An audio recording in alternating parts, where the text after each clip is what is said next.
오늘 말씀 영어 따라합니다. 기도가 열리고 인생이 풀리다. 예, 기도가 열리고 인생이 풀리다라는 제목으로 함께 말씀의 은혜를 나누겠습니다. 신앙생활을 한다는 게 무엇일까요? 그리고 신앙생활에서 가장 중요한 요소가 무엇일까요? 저는 기도와 말씀이라고 생각을 합니다. 그 오죽하면 기도는 영적인 호흡, 그리고 말씀을 영의 양식 이렇게 표현합니다. 호흡이 끊기면 죽는 것처럼 기도가 끊기면요, 우리의 영적인 상태가 무너집니다. 영적인 상태의 생명력이 끊어집니다. 그래서 우리가 기도하긴 하죠. 식사기도를 중심으로. 기도를 중심으로 하는 기도는요, 겨우 연명하는 그러한 수준입니다. 또 영의 양식을 먹지 않고요, 말씀을 먹지 않고 우리가 어떻게 자랄 수가 있습니까? 먹어야 자랍니다. 먹어야 성장합니다. 그래서 신앙생활에서 가장 중요한 요소는 뭐냐? 누가 뭐래도요, 기도입니다. 기도. 그리고 말씀이에요. 왜? 기도는 우리의 영적인 호흡이고요, 그리고 말씀은 우리의 영의 양식이기 때문에 그렇습니다. 오늘 말씀은 이 기도에 관한 중요한 말씀입니다. 여러분, 기도가 왜 중요합니까? 기도는 공급이기 때문에 그래요. 우리가 기도하면요, 하나님이 공급해 주세요. 하나님이 응답해 주세요. 하나님이 우리에게 삶의 많은 선물들을 허락해 주십니다. 그래서 우리가 기도를 통해서 하나님의 공급이 있어야 인생이 풀리는 거예요. 오늘 말씀의 제목이 기도가 열리고 인생이 풀리다. 이거 순서입니다. 우리의 기도의 문이 먼저 열리고요, 우리의 기도의 문이 먼저 활짝 열려야 인생이 열려지는 거예요. 인생이 풀리는 거예요. 왜? 기도는 바로 공급이기 때문에. 그래서 세상에서 제일 큰 복은 뭐냐? 기도가 잘 되는 거예요. 기도의 문이 열리는 겁니다. 왜? 그렇게 해야 인생의 문제가 풀리고요, 가정의 문제가 풀리기 때문에 그렇습니다. 그럼 오늘 본문에서는 이 중요한 내용을 담고 있는데요, 기도를 방해하는 요소가 뭔지를 우리에게 말씀해 주고 있습니다. 우리가 기도가 뚫리고 인생이 풀려야 하나님의 백성다운 삶을 살 수 있는데, 그럼 우리의 기도를 막는 이게 뭐냐? 그게 뭐냐? 기도의 방해 요소가 뭐냐? 그것을 제거해야 된다는 겁니다. 우리의 기도를 방해하는 것이 무엇인가? 기도할 때 왜 응답이 없는가? 오늘 분명히 말씀해 주고 있는데요, 1절과 2절에 분명히 말씀하고 있습니다. 1절, 2절 한번 볼까요? 여호와의 손이 짧아 구원하시 못하심도 아니요, 귀가 둔하여 듣지 못하심도 아니라. 여호와의 손, 하나님의 손은 능력을 상징하거든요. 하나님의 능력이 없냐? 하나님께서 손이 짧으냐? 그런 거 아니라는 거예요. 또 하나님의 귀가 둔하여 너희들의 기도를 듣지 못하냐? 그거 아니라는 거예요. 2절에 원이 나왔습니다. 2절 보니까 우리 2절 같이 한번 읽어볼까요? 2절 말씀 시작. 오직 너희 죄악이 너희와 너희 하나님 사이를 갈라놓았고 너희 죄가 그의 얼굴을 가리어서 너희에게서 듣지 않으시게 함이니라. 하나님의 손이 짧은 것도 아니고 하나님의 귀가 둔한 것도 아니다. 하나님께서 분명히 말씀하는 거예요. 오직 너희의 죄악이 너희와 너희 하나님 사이를 갈라놓았다. 너희 죄가 그의 얼굴을 가리어서 너희에게서 듣지 않으시는 거다. 결과가 어떻게 됩니까? 5절 6절에 보니까요, 이렇게 기도가 없고요, 또 인생이 풀리지 않는, 하나님과 동행하지 않는 그런 삶은요, 열매가 있는 것 같지만 그건 뭐다? 5절, 독사의 알을 품으며 거미줄을 짜나니. 잘 되는 것 같아. 근데 결과적으로 그건 뭐다? 독사의 알을 품는 거라는 거예요. 독사의 알. 여러분, 독사의 알을 밟는 순간 뭐라고 말씀해요? 독사가 터져서 나오고, 예? 거미줄로 옷을 짠다. 6절에 보니까요, 그 짠 것으로는 옷을 잃을 수 없을 것이.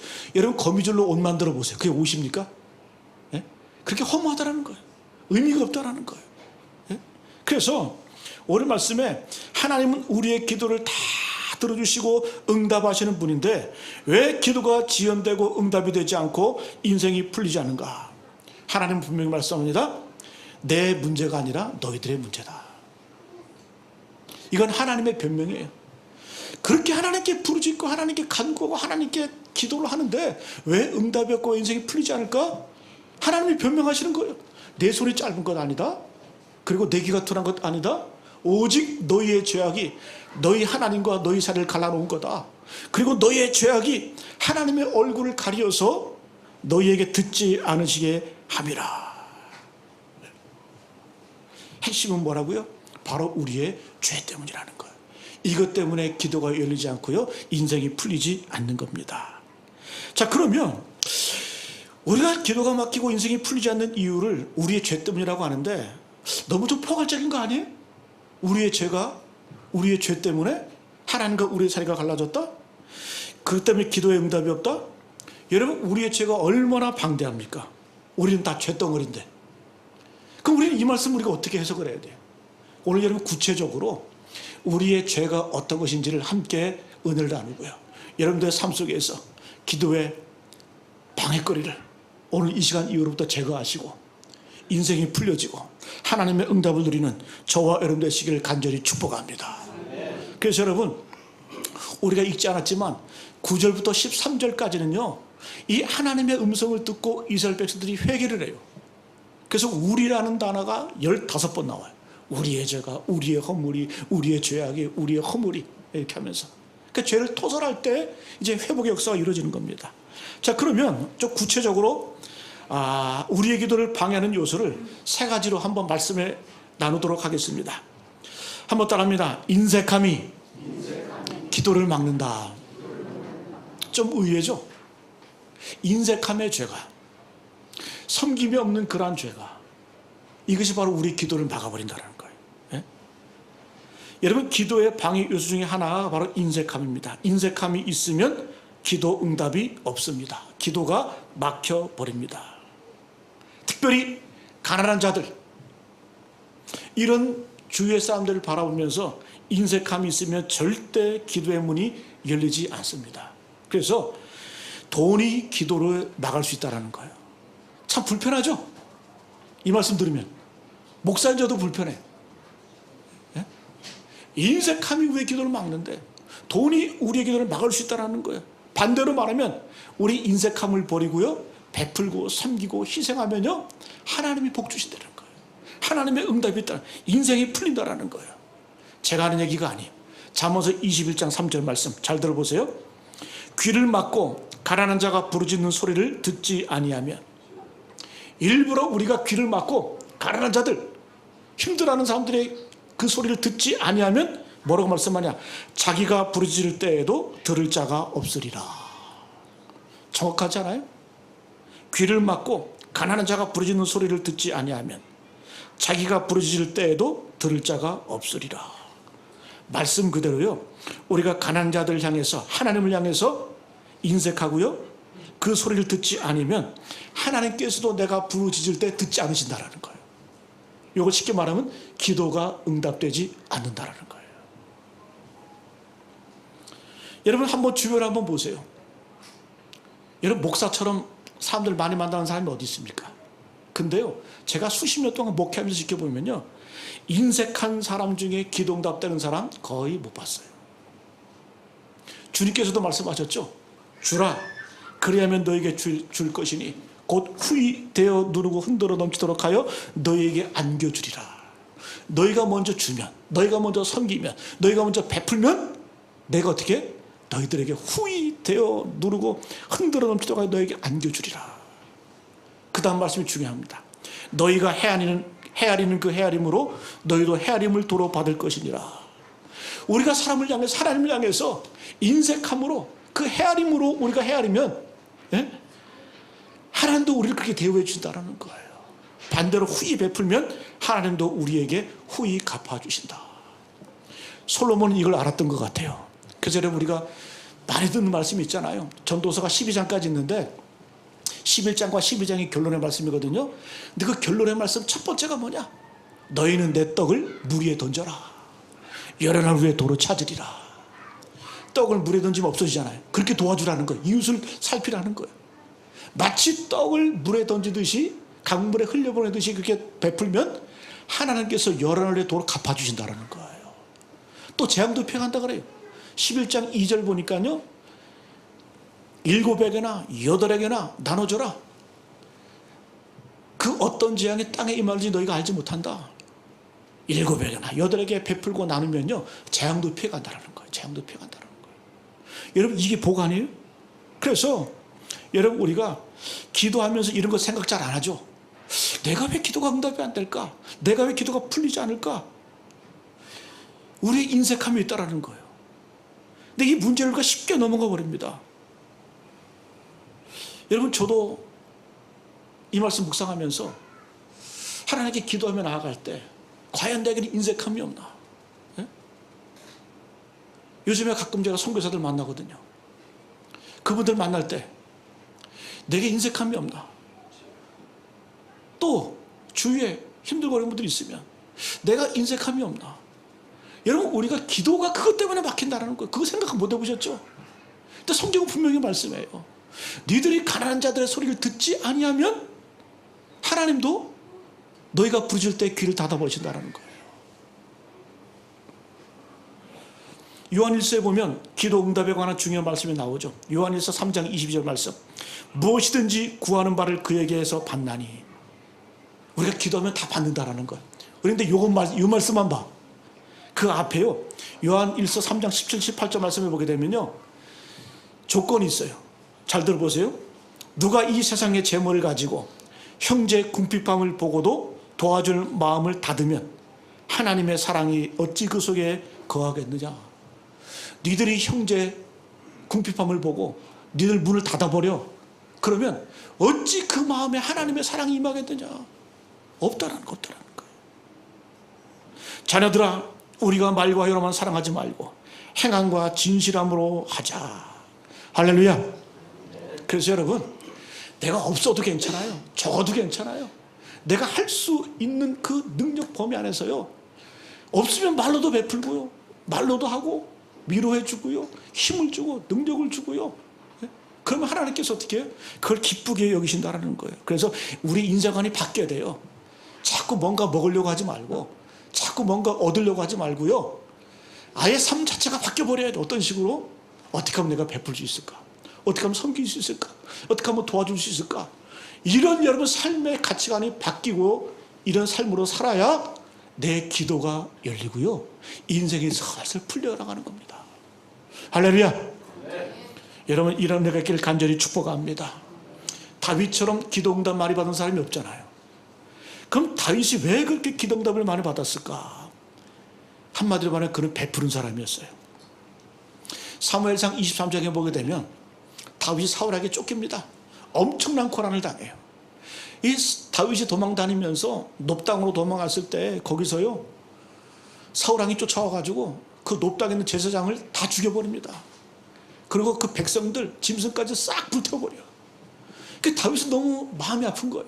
나 때문에 차라리 내가 죽으면 되는데 왜 나 때문에 이 주위 사람들이 고통을 당하느냐. 그때부터 다윗의 인생관이 바뀌는데요. 다윗은 틈만 있으면요 기회가 되면 사람들을 구원해내려고 그래요. 아마 이게 어떤 그런 거룩한 부담감으로 다가왔던 것 같아요. 그래서 사무엘상 22장에서 이런 사건을 경험하고 난 다음에 23장으로 넘어가게 되면요 이 다윗에게 소식이 들려옵니다. 이 그일라 백성이 블레셋 사람, 이 블레셋 대적들에게 잡혀갔다. 이 그일라에 관한 유다 백성들이 바로 이 블레셋에 의해서 끌려갔다 그 소문을 듣습니다. 그래가지고 이 다윗이 아 그래 내가 그들을 건져내야겠다 이렇게 얘기를 합니다. 그래서 부하들에게 얘기를 하니까 부하들이 말도 안 되는 소리 하지 마십시오. 우리도 도망자 아닙니까? 우리는 정규군이 아니고 도망자입니다. 우리가 어떻게 그들을 구원해냅니까? 사울왕이나 돼야 군대 이끌고 가서 구해내지. 부하들이 말도 안 합니까? 우리가 유다에 있기도 두렵는데 하물며 어떻게 그들을 우리가 돕겠습니까? 그랬더니 다윗이 어떻게 하나님 앞에 기도합니다. 하나님 가서 싸우리까? 전쟁하리까? 그러니까 하나님께서 올라가라. 그 대적을 내 손에 붙이리라. 그래가지고 다윗이 나가서 싸워서 승리합니다. 그리고 그 그일라 백성들을 구원해냅니다. 그래서 사무엘상 23장 5절에 보니까 다윗이 이와 같이 그일라 주민을 구원하니라. 이때부터요 다윗의 인생의 문제가 풀리기 시작을 해요. 가는 곳마다 승리를 하고요, 가는 곳마다 하나님의 은혜를 경험하고요, 가는 곳마다 기도가 응답이 됩니다. 할렐루야. 여러분 바로 이 다윗의 마음 자세, 거룩한 부담감, 고통받고 힘들어하고 눈물 흘리는 자들을 나는 도망자이지만, 여전히 나는 도망자 신세이지만 나는 어떻게 하겠다? 내가 그들을 돕고 내가 하나님의 은혜 받은 자로서 그들과 함께 나아가겠다라고 그런 결단했을 때 다윗의 기도가 열리고요, 인생 문제가 풀렸다라는 거예요. 여러분, 조지 뮬러 목사님 잘 알잖아요. 5만 번 기도 응답 받았다. 도대체 5만 번 기도 응답 받으려면 어떻게 될까? 한번 계산해 보세요. 우리가 1년 동안 매일 응답 받으면 몇 번 응답 받습니까? 365번. 그럼 10년이면요 3650번. 그러면 10년 하면요 36,500번. 맞죠? 10년 동안 매일 응답 받아도요 5만 번이 안 돼. 조지 뮬러 목사님이 5만 번 응답 받았다는 얘기는 뭘까요? 120년, 130년 동안 계속 매일 응답 받아야 될 그 숫자를 그의 일평생 응답 받았다는 거예요. 자, 그러면 이 조지 뮬러 목사님이 그런 고백 가운데 그런 어떤 분일까요? 그런 베푸는 사람이었어요. 여러분, 그 목사님이요 전쟁 고아들 1차, 2차 세계대전을 겪으면서 폐허가 되고, 왜 그래 고아들이 많습니까? 그죠? 그 고아들을 불러다가 5천 명을 돌보는, 5천 명 고아들 돌보고, 예? 그리고 수백 명의 선교사를 파송하고 후원을 하고요. 여러분, 기도 응답 때는 다 원인이 있고요, 이유가 있다는 거예요. 그래서 우리의 삶의 방향이 완전히 바뀌어버려야 돼요. 어떤 자로요? 베푸는 사람으로서, 섬기는 사람으로서요. 또 이런 삶을 갈 때, 근데 우리는 그런 얘기를 하죠. 받은 것이 있어야 베풀지. 그러면 맨날 그렇게 사는 거예요. 여러분, 뭔 성경 그렇게 말하지 않습니다. 성경은요 믿음으로 순종하면요 하나님의 말씀이 이해가 되는 거지, 이해하고 순종하는 것 아니라는 거예요. 여러분, 첫 번째 우리의 기도를 막는 방요소가 뭐냐? 인색함이 우리의 기도를 막는다는 거예요. 두 번째는 한번 따라합니다. 잘못된 인간관계가 기도를 막아버린다. 잘못된 인간관계가 기도를 막아버립니다. 특별히 우리 가정에서 이 부부관계 원만하지 않으면요 기도가 막혀버려요. 베드로전서 3장 7절 말씀, 남편들아 이와 같이 지식을 따라 너희 아내와 동거하고 그를 더 연약한 그릇이요 또 생명의 은혜를 함께 이어받을 자로 알아 귀히 여기라. 남편들에게 하는 권면의 말씀인데, 쉽게 말하면 아내들과 사이좋게 지내라는 거예요. 그 이유가 뭐냐? 그 뒤에 말씀, 이는 너희 기도가 막히지 아니하게 하려 함이라. 그죠? 관계가 좋아야, 비단 여러분 이게 부부관계에 뿌리겠습니까? 인간관계가 좋지 않으면 기도하면 기도해도 기도가 열리지 않는다는 거, 막힌다는 거예요. 저도요 우리 아내와 어떨 때 다툼하다가 오래 가잖아요. 그럼 기도가 안 돼. 예? 기도가 안 돼. 예? 성경도 분명히 말씀해. 베드로 사도도 이걸 아는 것 같아. 남편들아, 아마 베드로 사도도 결혼을 해서 부부간의 관계가 안 좋을 때가 있었던 것 같아. 그러니까 이런 말씀하죠. 그죠? 남편들아 이와 같이 지식을 따라 너희 아내와 동거 그를 연약한 그릇이요 생명의 은혜를 함께 이어갈 자로 귀히 여겨라. 싸우지 말고 귀히 여기라. 왜? 이는 너희 기도가 막히지 아니하게 하려 함이라. 특별히 여러분 남자들은요 거룩하게 살아야 돼요. 왜? 베드로전서에 보게 되면 이런 말씀이 많아요. 거룩한 손을 들고 주님 앞에 기도하라. 특별히 젊은 사람들, 청년들은요 거룩한 삶이 습관화가 돼야 돼요. 아이, 목사는 젊었을 때 그렇게 하는 거지 뭐, 예? 나이 들면, 예? 젊었을 때 한때지, 그런 소리 하지 마세요. 기도가 막혀요. 인생이 막혀요. 예? 반대로 이 아내와의 관계, 뭐 나쁜 것도 우리가 조심해야 되지만 너무 아내를 사랑하는 것, 남편을 사랑하는 그것도 문제라는 거예요.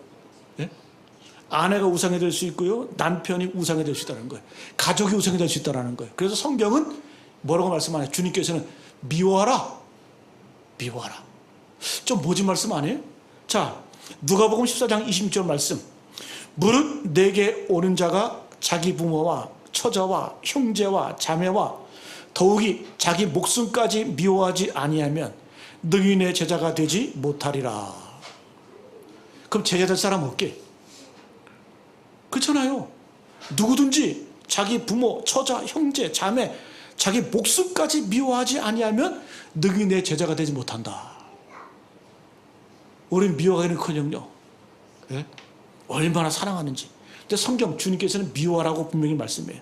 자, 이 미워한다는 말 성경의 개념으로는 그 뜻을 보면 어떤 뜻이냐? 이등으로 여긴다. 그런 뜻이 이등으로 여긴다. 이등으로 여긴다. 가족을 미워하지 않으면 이 말은 뭐냐? 가족을 이등으로 여기라는 거예요. 그래야 여러분 기도가 열린다는 거예요. 저도 자꾸 우리 막둥이하고 장난치면서요, 그런 거 묻거든요. 뭐 하나 찾으면서 우리 규원이는 아빠를 제일 사랑하지 이 세상에서? 그 우리 딸은 뭐라 그럴까요? 쟤는 거짓말을 못해. 하나님을 제일 사랑한대. 이게 누가 시켰는지, 뭐 어디서 배우고서 그런 소리 하는지 제가 볼 때 아닌 것 같은데. 예? 또 어디서 그렇게 말을 또 그렇게 해? 근데 좀 섭섭하지만 기분 나쁘진 않아. 그 두 번째 아빠 제일 사랑하지? 아니래. 돌아가신 할머니래. 아, 그 다음에 엄마 아빠 사랑한대. 예? 여러분, 성경에서 미워하는 얘기는 뭐냐면요, 오해 없이 들으시기 바랍니다. 삶의 우선순위의 문제라는 거예요. 여러분, 1등으로 두지 말라는 거예요. 우상화시키지 말라는 거예요. 2등으로 여기라는 거예요. 다시 말씀드리면요, 하나님을 제대로 사랑할 줄 알아야 내 자녀를 제대로 사랑할 수 있고요, 부부를 내 배우자를 사랑할 수 있고요, 이웃을 사랑할 수 있다. 하나님의 사랑이 우선이라는 거예요. 참 하나님께서 살아계신다는 걸 언제 느끼냐면요, 하나님께서는요, 내가 가장 사랑하는 것 갖고 시험하죠. 그렇잖아요? 창세기 20장에 보면 아브라함이 100세에 얻은 그 아들 이삭을 하나님이 바치라 그러잖아요. 이게 무슨 날벼락이에요. 줬다가 뺏는 것도 아니고. 그 100세에 얻은 아들을 하나님께서 너 내게 제물로 바쳐. 아브라함은요, 한마디 안 하고요, 이른 아침에 일어나서 나귀에다가 장작을 싣고요, 그 아들을 데리고, 이삭을 데리고 산으로 올라갑니다. 모리아산으로 올라가요. 그 칼을 들어서 실제로, 예? 그 아들 목을 따서 제물로 바치려고 그래. 그때 하나님이 스탑 그러잖아요. 이거 하나님의 시험이에요. 하나님께서는 이삭의 목숨 그거 가져서 뭐 하겠어요? 하나님이 시험하시는 거예요. 뭘 시험하는 거예요? 과연 네가 믿는 하나님을 1등으로 여기느냐? 네가 100세 얻은 아들을 1등으로 여기느냐? 여러분, 이 문제를 딱 해결하고 넘어가면요, 그때부터요, 아브라함의 인생의 문제가 풀리고요, 아브라함의 복과 은혜가 흘러넘치는 은혜를 받는 거예요. 그때부터 시작되는 거예요. 여러분, 하나님께서는 참 불편하게도 신기하게도 내가 제일 사랑하는 것을 시험하십니다. 그래서 저는 느껴요. 이것 통해서도 하나님은 살아계시는구나. 왜? 내가 아끼는 걸 왜 이렇게 잘 아시고, 내가 정말 1등으로 하는 걸 어떻게 그렇게 잘 아시고, 그걸 건드려가고 시험을 하실까? 근데요, 이 문제만 통과하고 나면요, 이 문제만 풀고 넘어가면요, 하나님께서 상상할 수 없는 그런 은혜와 능력을 허락하십니다. 여러분, 아브라함이 뭐라고 말씀해요? 하나님께서 창세기 22장 12절 말씀, 내가 내 아들 내 독자까지도 내게 아끼지 아니하였으니 내가 이제야 내가 하나님을 경외하는 줄을 아노라. 그때부터 아브라함이 믿음의 조상이 되었고요, 열국의 아비가 됐다는 겁니다. 아브람에서 아브라함으로 하나님의 거룩한 칭송을 받는 그러한 인물이 되었다는 겁니다. 첫 번째는 인색함이 우리의 기도를 막습니다. 두 번째는요, 잘못된 하나님과의 관계, 잘못된 인간과의 이 관계가 바로 이 우선순위의 문제가 해결되지 않으면 우리의 기도가 열리질 않아요. 마지막 한번 따라합니다. 용서하지 않는 마음이 기도를 막는다. 우리 가운데 용서하는 마음이 없으면요, 기도 응답이 안 돼. 기도가 문이 열리질 않아요. 마가복음 11장 25절 말씀, 서서 기도할 때에 아무에게나 혐의가 있거든 용서하라. 그리하여야 하늘에 계신 너희 아버지께서도 너희 허물을 사하여 주시리라 하시니라. 우리가 잘 아는 주기도문의 말씀이죠. 우리가 우리에게 죄진 자를 용서해 준 것 같이 우리 죄를 용서하여 주시옵고. 내가 용서 안 하면 내게도 용서가 없고요, 내가 용서 안 하면 기도 응답도 없다, 그런 뜻입니다. 좀 더 구체적으로 말씀 보면, 너희가 사람의 잘못을 용서하면 너희 하늘 아버지께서도 너희 잘못을 용서하시려니와 너희가 사람의 잘못을 용서하지 아니하면 너희 아버지께서 너희 잘못을 용서하지 아니하시리라. 근데 이 말씀을 오해하시면 안 돼요. 우리가 죄사함을 얻는 것이 전제 조건이 누구를 용서해야 죄사함을 받는다? 이건 아니에요. 그렇잖아요. 우리가 여러분 예수 십자가의 그 보혈의 공로, 그 은혜를 통해서 우리는 값없이 용서함 받고요, 죄사함 받고요, 의롭다함을 입었어요. 그 이 말씀은 뭐냐 도대체? 우리가 용서하자면 용서하지 못한다고 분명히 말씀하는데, 여러분 원문, 특별히 이 직결 원문대로 그대로 지각하면요, 하나님께로부터 엄청난 죄를 용서받은 것처럼 우리도 용서하며 그렇게 살겠습니다, 그런 뜻이에요. 그러니까 이 말씀은 뭐냐, 우리가 이 용서에 관해서 부담감을 가지고 살라라는 거예요.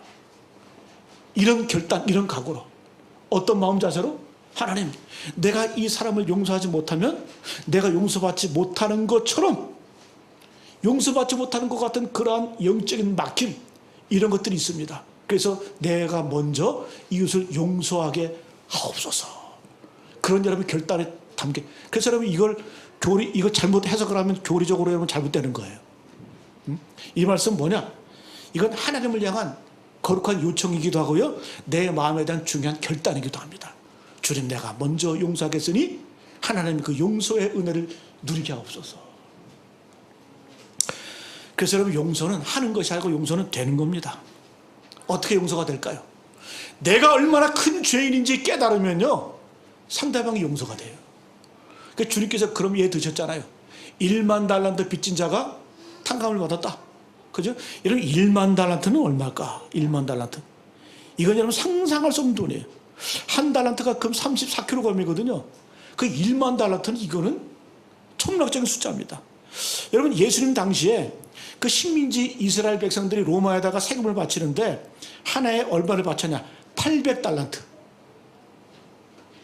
1만 달란트에 비하면 10분의 1도 안 되는 돈이에요. 1만 달란트는 엄청 돈이죠. 그래서 1만 달란트 탕감받은 사람이 탕감을 받고 나갔어요. 근데 나가다 보니까 어떻게 해요? 자기한테 100데나리온 빚진 자가 보이는 거예요. 그걸 어떻게 해요? 매를 때리고, 너 돈 안 갚냐? 100데나리온 1000만 원 정도거든요. 그거 안 갚았다라고 감옥에다가 두고요, 매질하고요, 고소해버립니다. 그래 주인이 그걸 보고 어떻게 해요?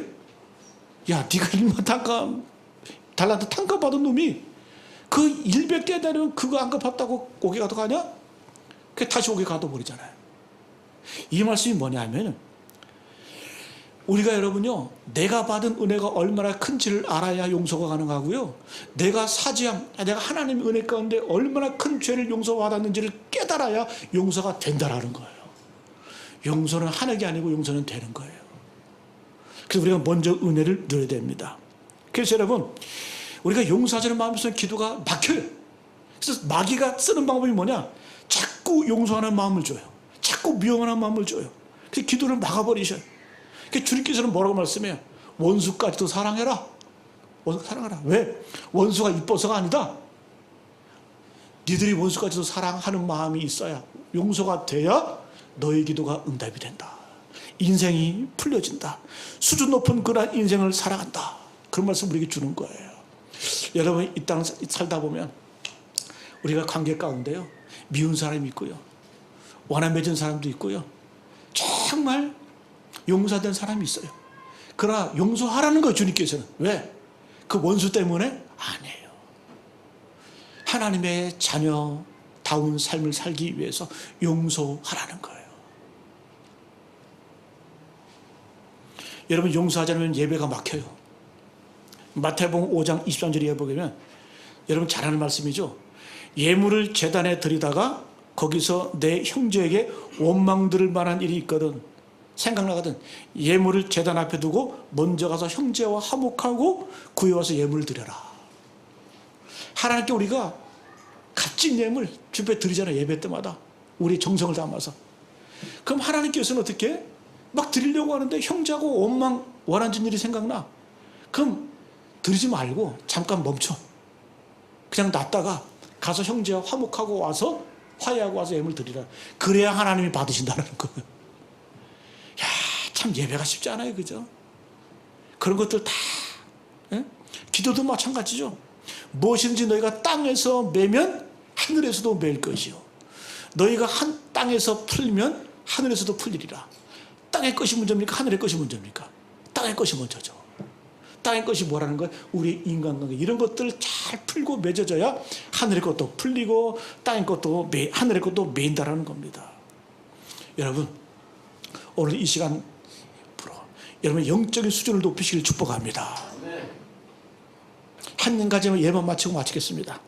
제가 지지난 수요일 날 예로 들은 말씀인데요, 너무 세게도 이게 좀 주는 교훈이 있어서 다시 한번 말씀드립니다. 여러분, 하늘의 제왕, 새 중에 새는 누굽니까? 새들의 왕은 누구예요? 어려우세요 이게? 독수리. 근데 여러분, 이 하늘나라의 독수리가 새들 중에 가장 강력하고 힘이 있고 왕 같은 존재라고 생각하는데, 독수리를 괴롭히는 존재가 있대요. 그게 뭘까요? 수요 예배 나오신 분들 한번 얘기해 보세요. 까마귀, 그죠? 까마귀. 이해되지 않잖아요? 근데 까마귀가 IQ가요 70이래. 제가 아는 사람 중에 70인 사람도 있는데, 근데 까마귀가 그렇게 영리하다는 거예요. 그래서 이 까마귀가 제정신이 아닐 때 독수리를 공격을 한대. 근데 어떻게 몰래 가서 공격을 하냐면요, 이 정면으로 독수리를 공격하는 게 아니라 딱 독수리의 등에 올라타 버린대. 그래가지고 그 까마귀가 삼조고라고 해요. 삼조고. 까마귀 오자에다가 삼조. 까마귀가 세 발이잖아요, 그죠? 그래가지고 그 독수리에 딱 등에 올라타가지고요, 세 발로 그냥 딱 고정한 다음에 뒤에서 그냥 독수리 뒤통수를 막 쫀대. 유튜브에 보면 그 영상 나와. 제가 궁금해서 찾아봤어요. 있더라고, 진짜. 1분 20초짜리. 독수리가 까마귀가 이 독수리를 막 쪼는 거예요. 그 독수리 어떻게, 팔이 있는 것, 팔이 있어가지고 이렇게 하는 것도 아니고, 그럼 어떻게 할까요? 독수리가 훨씬 더 지혜롭죠. 독수리는 곧장 하늘을 날아가지고요, 쫙 비상에서 올라갑니다. 근데 독수리의 특징은 고도를 아무리 높여도요, 힘들지가 않아. 독수리는 고도가 어느 정도 이렇게 올라가잖아요? 그럼 숨을 못 쉬어. 그래가지고 그때부터 독수리가 떨어진대. 까마귀가 떨어진대. 뭐 그럴 수도 있지, 뭐 그렇게. 예? 그 인상을 쓰면서 그렇게 응? 그 다음 까먹었잖아요. 그래서 여러분, 까마귀도 똑똑한데요, 독수리는 그 대적, 그 까마귀를 물리치는 법을 아는 거예요. 힘들고 어려울수록요, 내 어떤 그 고도를 높이면요, 자연스럽게 떨어지지 않으라 그래도 까마귀가 떠져나간다는 거예요. 예? 까마귀는 왜 그렇게 또 이름이 또 까마귀인지, 그죠? 마귀. 예? 여러분, 사탄 마귀를 대적하고요, 우리를 시험하고 그래도요, 우리 어떻게 하면 돼요? 그거 신경 쓰지 마세요. 그거 자꾸 대응하지 마세요. 그거 자꾸 우리가 연연하지 마세요. 어떻게 돼요? 기도로, 말씀으로 우리의 영적인 고도를 높이면요, 시험이 물러가나요. 영적인 문제가 풀려져요. 인생이 열려집니다. 우리 성도들은 그렇게 사는 거예요. 시험이 오면 올수록, 고난이 오면 올수록, 연단이 오면 올수록 우리 어떻게 해요? 그거에 매이지 말고요, 영적인 고도를 높여가지고요, 영적인 태도를 높여가지고요, 높이 주님을 향해서 나아가면 하나님께서 그것들 다 그냥 말끔히 해결해 주시는 거예요. 오늘 말씀 마치겠습니다. 여러분, 기도의 문이 열리고 인생의 문이 열리는 비결이 뭘까요? 성경은 우리에게 분명히 말씀합니다. 하나님과 사람 앞에 인색함을 버리세요. 그리고요, 베풀고 환대하고 영접하세요. 성경의 모든 사람들이 다 환영하고 환대하다가 다 복받은 사람들이에요. 인생의 문제가 풀린 사람이에요. 아브라함 대표적으로 창세기 18장에 보게 되면 그때까지 이삭이 없었잖아요. 부중에 나그네를 대접하니까 천사였어요. 인생의 문제가 풀리잖아요. 다 뭐예요? 우리가 이 땅의 것에 매여 있는 것이 아니라 환대하고 베풀고 섬기다 보면요, 내 인생의 문제가 자연히 풀려져 있어. 하나님이 원하시는 건 영광스러운 모습으로 변해 있어. 이게 바로 성도에 사는 모습이라는 거예요. 그래서 두 번째는 관계를 맺을 때 복된 관계를 맺으세요. 거룩함으로 사시길 축복합니다. 마지막으로는요, 본능적으로는 안 돼도요, 하나님의 명령이에요. 용서하라. 왜? 너희를 위해서. 이 원수가 없는 것은 하나님께 있다. 하나님의 자녀의 손에 피 묻히지 말라. 하나님이 되어 싸워주시고 하나님께서 함께 하시겠다. 기도하면요, 하나님이 싸워주세요. 기도하면 하나님께서 역사하세요. 내가 상상할 수 없는 그러한 가치 있는 존재로, 고귀한 존재로 살아가게 될 줄로 믿습니다. 이런 삶을 통해서 여러분들의 기도의 문이 열리고 인생이 풀려지는, 하나님께 영광 돌리시는 우리 모두 되시기를 축복합니다.